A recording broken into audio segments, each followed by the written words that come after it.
Hello friends, कैसे हैं सब लोग। आपके अपने channel way to success by Vivek Nayak में आपका स्वागत करते हैं एक बार फिर से। और आज हम पढ़ेंगे वज्रगुणन। क्योंकि हमने पहले विलोपन और प्रतिस्थापन पढ़ लिया है, हम पढ़ रहे हैं दो चरों के रैखिक समीकरण, यही पढ़ रहे हैं। इसमें हम आज पढ़ेंगे वज्रगुणन विधि। ठीक है, इसके लिए मैंने इक्वेशन लिखा है, इसी से हम अपने फॉर्मूले को निकालेंगे कि कैसे वज्रगुणन से हम किसी भी रैखिक समीकरण को हल करते हैं। तो आइए शुरू करते हैं। आइए देखते हैं क्या है। दो समीकरण हमारे यहाँ दिया हुआ है। क्या दिया है भाई? एक दिया है 5x + 3y = 35, दूसरा दिया है 2x + 4y = 28। तो सबसे पहले हम क्या करते हैं, अगर किसी रैखिक समीकरण को हमको हल करना होता तो सबसे पहले उसकी बेस इक्वेशन से कंपेयर करते हैं। बेस इक्वेशन क्या है भाई? Base equation a1x + b1y + c1 = 0 और a2x + b2y + c2 = 0। ये होती है बेस इक्वेशन किसी भी रैखिक समीकरण का दो चर वाली। ठीक है, क्या इस फॉर्म में है? नहीं है। सबसे पहले इस फॉर्म में लिखने की कोशिश करेंगे। ठीक है, तो क्या हो जाएगा? 5x + 3y - 35 = 0, equation number first. ठीक है, अब हो जाएगा 2x + 4y - 28 = 0, ये हो जाएगा इक्वेशन नंबर सेकंड। ठीक है, दो इक्वेशन हमको मिल गए इस बेस इक्वेशन के हिसाब से। अब क्या करना है, चूंकि हमको हल करना तो वज्रगुणन है, लेकिन सबसे पहले हम विलोपन विधि से शुरुआत करेंगे और कहां तक पहुंचेंगे? वज्रगुणन विधि तक। आई बात समझ में? चलिए आइए, आ रहा है सबको समझ में? चलिए आइए देखते हैं क्या करेंगे। क्या हम देख रहे हैं, क्या यहाँ 3 है, यहाँ 4 है। विलोपन में हम क्या करते थे? विलोपन में हम करते थे क्या कि या तो x को गायब कर देते थे या y को, यही करते थे। तो यहाँ हम क्या करेंगे, या हम y को गायब करके x का मान ले आने की कोशिश करते हैं। चलिए भाई, y को गायब करने के लिए क्या करना होगा हमको? हम देख रहे हैं यहाँ 4 है, यहाँ 3 है। तो अगर हम क्या करते हैं, इसमें 4 का और इसमें 3 का गुणा करके पहले से दूसरे को घटाएंगे तो हो सकता है क्या कि y गायब हो जाए। ठीक है, चलिए आइए प्रयास करते हैं भाई। क्या लिखेंगे यहां? समीकरण 1 में 4 व 2 में 3 का गुणा करके घटाने पर। ठीक है भाई, यही करेंगे। आइए देखते हैं क्या गुणा करिए। पहले क्या गुणा करेंगे तो हो जाएगा 4 × 5x + 4 × 3y - 4 × 35 = 0, यही होगा। सही है। अब दूसरे क्वेश्चन में क्या करना है? 3 का गुणा करना है, तो 3 × 2x + 3 × 4y - 3 × 28 = 0। कोई दिक्कत किसी को? चूंकि हमने क्या लिखा है? घटाने पर, तो घटाएंगे भाई, तो ये माइनस, ये भी माइनस, ये माइनस माइनस प्लस हो जाएगा। ठीक है, सही है। ये पूरी तरह से कैंसिल आउट हो जाएगा। अब इसको क्या लिखेंगे भाई? इसको लिख सकते हैं 4 × 5x - 3 × 2x। किसी कोई दिक्कत? इसको क्या लिख सकते हैं? चूंकि ये माइनस है तो लिखेंगे 4 × 35, इसको लिखेंगे प्लस 3 × 28 = 0। हो गई बात? यहां तक समझ में आया? किसी को दिक्कत? अब आगे क्या करेंगे? हम लिखेंगे, क्या हमको मिल गया? मिल गया हमको 4 × 5x - 3 × 2x। और चूंकि ये इधर है, पक्षांतर कर दे, चर पद एक तरफ कर दे और अचर पद एक तरफ कर दे। चलिए भाई कर देते हैं। क्या हो जाएगा? हो जाएगा प्लस 4 × 35 - 3 × 28। यहां तक हमको मिल गया। कोई दिक्कत किसी को? चलिए भाई, यहां से x कॉमन ले सकते हैं।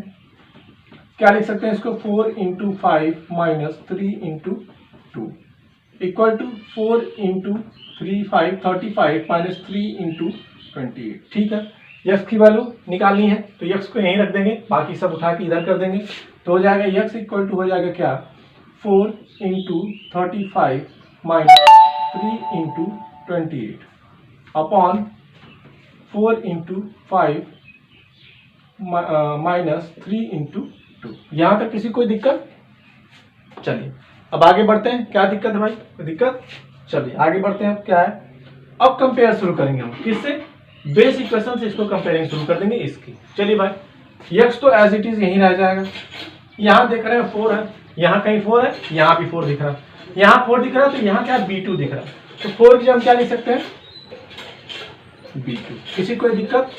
यहाँ है 35, यहाँ है माइनस का 35 और यहाँ है c1, तो इसको हम लिख सकते हैं क्या?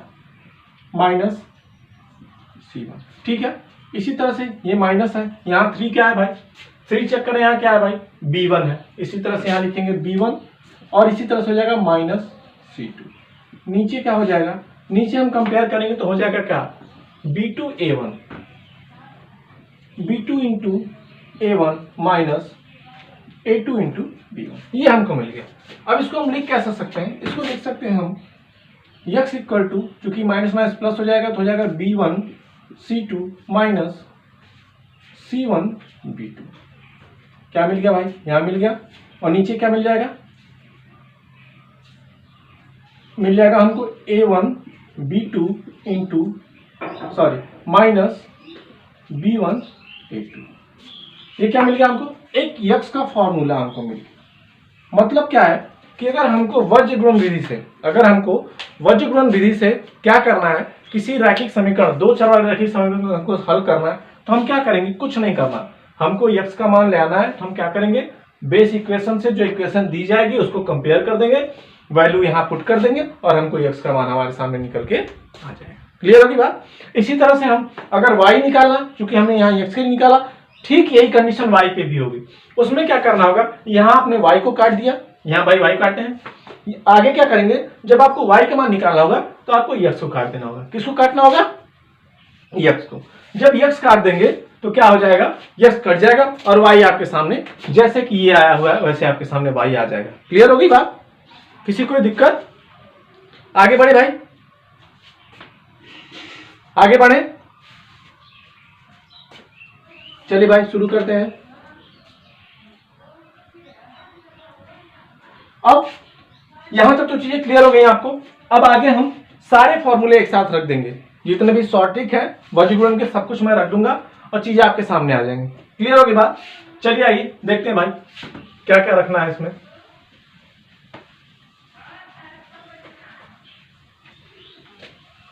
चलिए आइए,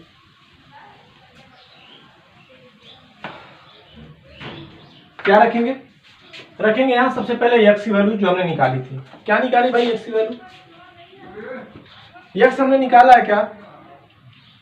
b1 c2 minus c1 b2 upon क्या निकाला था हमने? निकाला था क्या? a1 b2 minus b1 a2, ये हमने निकाला यस के लिए। ठीक जो पिछला हमने प्रोसेस किया, अगर वैसे ही प्रोसेस करेंगे हम तो y की वैल्यू हमको क्या मिल के आ जाएगी? y की वैल्यू हमको आ जाएगी c1 a2 minus c2 a1 upon a1 b2 minus b1 a2। ये हमारी x की वैल्यू, y की वैल्यू, ये हमारी x की वैल्यू, दोनों वैल्यू हमारे सामने होगी। क्लियर होगी बात? एक और चीज है जिसको आप आसानी से किसी वज्रगुणन को हल कर सकते हैं अचर पद की सहायता से, वो भी मैं आपके सामने लिख रहा हूं। मैं सबसे पहले बेस इक्वेशन क्या थी हमारी भाई? ये चीज समझ में आई सबको? इसको हटाएं। चलिए इसको हटाते हैं, हम क्या लिखते हैं?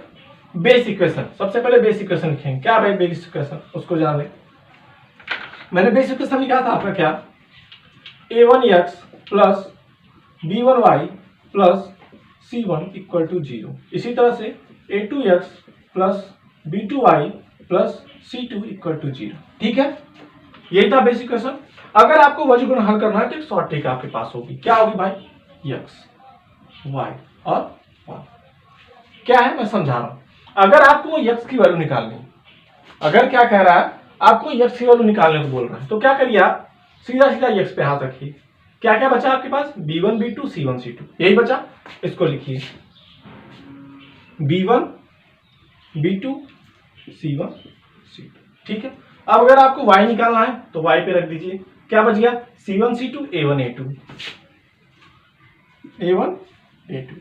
अब अगर आपको अचर पद निकालना है तो क्या बच गया आपके पास A1 A2 हो गया, लिख देंगे B1 B2। क्या करेंगे भाई, इसका इसमें गुणा, इसका इसमें गुणा, इसका इसमें गुणा, इसका इसमें गुणा, इसका इसमें गुणा, इसका इसमें गुणा। क्लियर होगी बात, आ रही बात समझ में। जब x y और 1 तीनों की वैल्यू आपको ऐसे निकालनी है तो आप इसका यूज कर लेंगे, वो जब हम आगे एक्सरसाइज करेंगे तो आपको चीजें ज्यादा समझ में आएंगी, ठीक है ना। तो यहां तक चीजें क्लियर हो गई। हमने क्या कहा, आज हम वज्रगुणन पढ़ रहे थे। वज्रगुणन में हमने क्या देखा कि हम क्या करेंगे, जो पीछे मैंने किया, सबसे पहले विलोपन से शुरू किया, x का मान निकाला, आपके सामने रखा, उसी तरह से आप y का मान निकालेंगे। y का मान निकालने के बाद हमने फिर क्या किया, कहा कि अगर आपको शॉर्ट ट्रिक चाहिए तो आप क्या करिए, दोनों को कंपैरिजन शुरू कर देंगे इससे। ये जो एक आपका फार्मूला दिख रहा है ये भी एक शॉर्ट ट्रिक है, वज्रगुणन की आपके एक शॉर्ट ट्रिक है, जिससे आप क्या कर सकते हैं, किसी भी वज्रगुणन को हल कर सकते हैं। आगे हम एक्सरसाइज में पढ़ेंगे।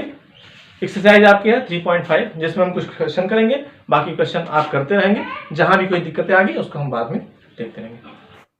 पहला आपका क्वेश्चन क्या रहा है,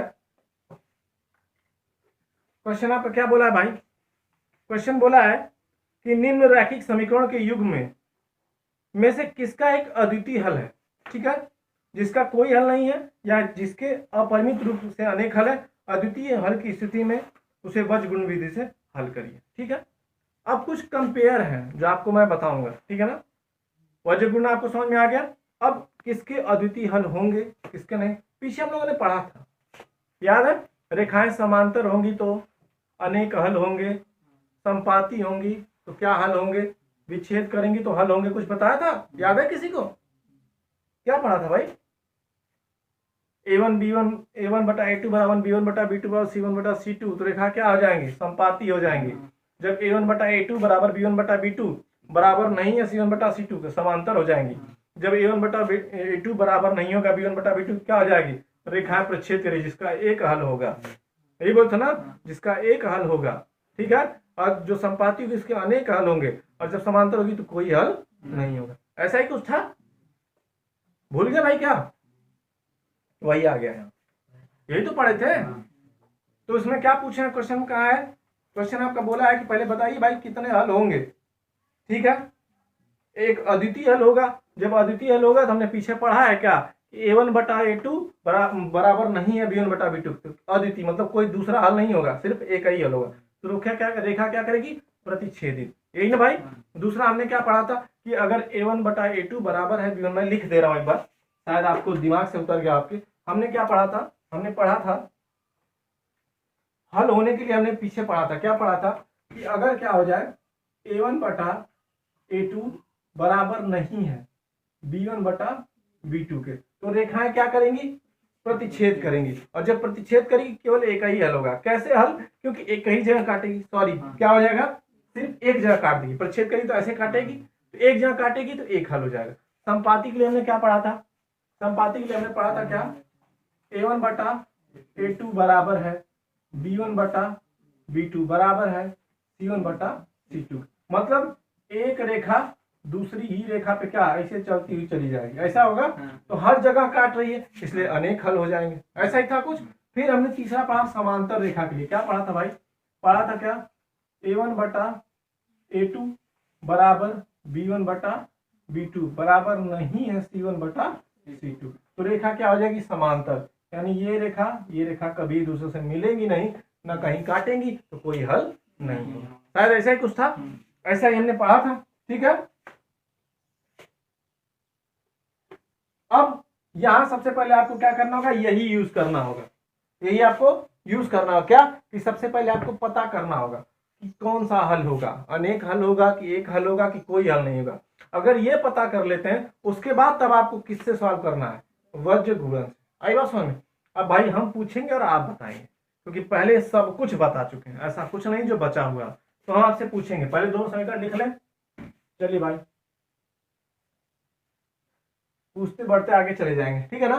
चलिए क्या भाई, इक्वेशन पहले लिखते हैं, क्या है, x माइनस 3y माइनस 3, यही है।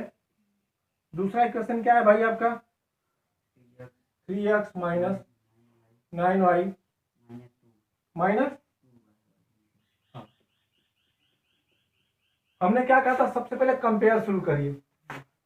कंपेयर शुरू करेंगे, किससे कंपेयर शुरू करेंगे, इस वाले समीकरण से, a1x plus b1y plus c1 बराबर 0, या और a2x plus b2y plus c2 बराबर 0। इसी से कंपेयर शुरू करेंगे भाई। चलिए सबसे पहले a1 b1 c1 निकालें, ठीक है ना। a1 b1 c1 किससे निकलेगा, समीकरण नंबर 1 से निकलेगा, यही है। चलिए भाई, हाँ भाई, a1 क्या हो सकता है यहाँ, a1 क्या होगा, a1 हो जाएगा 1, ठीक है। क्यों, क्योंकि x का गुणांक कुछ नहीं माने 1 है, ठीक है। अब b1 क्या हो जाएगा भाई, कंपेयर करिए इससे इसका, b1 तो हो जाएगा 3, लेकिन यहाँ प्लस है यहाँ माइनस, इसलिए क्या हो जाएगा माइनस, b1 हो जाएगा माइनस। किसी कोई दिक्कत, फिर क्या करते हैं भाई, c1 करेंगे। c1 क्या देख रहे हैं भाई, यहाँ 3 तो c1 सही है, लेकिन यहाँ प्लस है यहाँ माइनस, इसलिए माइनस को रखना पड़ेगा, तो हो जाएगा c1 वाला -3। पहला कंपेयर हो गया। दूसरा क्या हो जाएगा, a2 शुरू करें भाई। a2 क्या हो जाएगा, यहाँ देख रहे हैं क्या, a2 है यहाँ 3 है, तो क्या हो जाएगा 3। कोई दिक्कत किसी को। दोबारा क्या, b2। अब b2 का b2 से कंपेयर करें, पहली बात तो प्लस माइनस यानी माइनस हो जाएगा, कोई दिक्कत किसी को। यहाँ b2 है यहाँ 9 है, यानी हो जाएगा 9, सही है। फिर c2 क्या हो जाएगा भाई, यहाँ देख रहे हैं प्लस है यहाँ माइनस, पहले माइनस हो जाएगा, सही है। यहाँ क्या है, c2 है यहाँ 2 है, तो हो जाएगा 2, यानी a1 b1 c1 और a2 b2 c2 हमको आ गया। आगे भाई, अब क्या देखें भाई, a1 बटा a2 कितना, ऊपर वाला मिटा है भाई, चाहे इधर बगल में कर लेते हैं, इधर करते हैं बगल में। a1 बटा a2 निकालें, ठीक है। क्या है भाई, a1 बटा a2 कितना है, 1/3 हो जाएगा, कोई दिक्कत किसी को। b1 बटा b2 निकालें भाई, कितना हो जाएगा, -3, यानी -3/-9, तो माइनस माइनस से कट जाएगा और हो जाएगा 3 यानी 3 3 का यानी बराबर हो जाएगा 1/3, सही है। किसी को दिक्कत, सही इतना होगा। अब क्या करते हैं, c1 बटा c2 निकालेंगे, यही करेंगे भाई ना। c1 देखिए कितना है भाई, -3 बटा -2, मान लीजिए तो कट जाएगा, लेकिन क्या है भाई 3/2 ही रहेगा, कुछ नहीं होगा। अब देखिए भाई क्या क्या है, दिख रहा है कि a1 बटा a2 बराबर है b1 बटा b2 का, सही है भाई, किसी कोई दिक्कत। लेकिन बराबर नहीं है c1 बटा a2। जब ऐसा नहीं था तो क्या था भाई, रेखाएं क्या थी, समांतर। अब जब रेखा समांतर होगी तो कोई हल ही नहीं होगा, और जब हल नहीं होगा तो हमको बजगुणन से इसको सॉल्व नहीं करना। क्वेश्चन आपका दिया है, क्या कहा है कि सबसे पहले तो आप कंपेयर करिए कि कितने हल होंगे, अगर अद्वितीय हल होगा तब तो सॉल्व करिए, अगर अद्वितीय नहीं होता तो सॉल्व मत करिए। तो यहाँ हम देख रहे हैं रेखाएं समांतर है, मतलब कोई हल नहीं, इसलिए हम उसको सॉल्व नहीं। इसी तरह से अगला आप फिर करना है, ठीक है। अगला में आप क्या करेंगे, फिर यही कंपेयर a1 b1 c1 वाला करेंगे, ऐसे करेंगे, फिर ऐसे मिलाएंगे। अगर क्या होता है, अगर रेखाएं प्रतिच्छेदित हो गई तब तो भाई एक हल होगा तो सॉल्व करेंगे, और अगर रेखाएं प्रतिच्छेद नहीं करती हैं, संपाती हैं चाहे समांतर है, तो आपको हल करने की जरूरत नहीं है। आप यहाँ नीचे लिख देंगे, चूंकि रेखाएं समांतर है इसलिए अनेक हल होंगे और इसको हमको हल नहीं करना। क्लियर होगा, यही आपके पूरे एक्सरसाइज में। अब ये आपका काम है कि आप कितना कर जाते हैं। आगे बात समझ, जितना ज्यादा कर जाएंगे उतना आपके लिए अच्छा है, क्योंकि भाई हमको तो बताना ही है, हम तो यहाँ बताएंगे ही। तो पहले आपका क्या काम क्या है कि आप घर जाइए, एक बार चीजों को जो आप लिखा है उसको समझिए, पिछले जो चीजें उनसे कंपेयर करिए और अपने आप आराम से उसको धीरे धीरे सॉल्व करिए। जो नहीं है फिर तो हम ही है कि नहीं, उसमें कोई दिक्कत नहीं होगी। आपका काम यहीं से स्टार्ट हो जाता है, हमारा काम यहाँ से खत्म, अब आपका काम यहाँ से शुरू। क्लियर है, इसको नोट कर लीजिए और उसके बाद आगे के आप क्वेश्चन ऐसे ही करेंगे। क्लियर होगी बात, चलिए।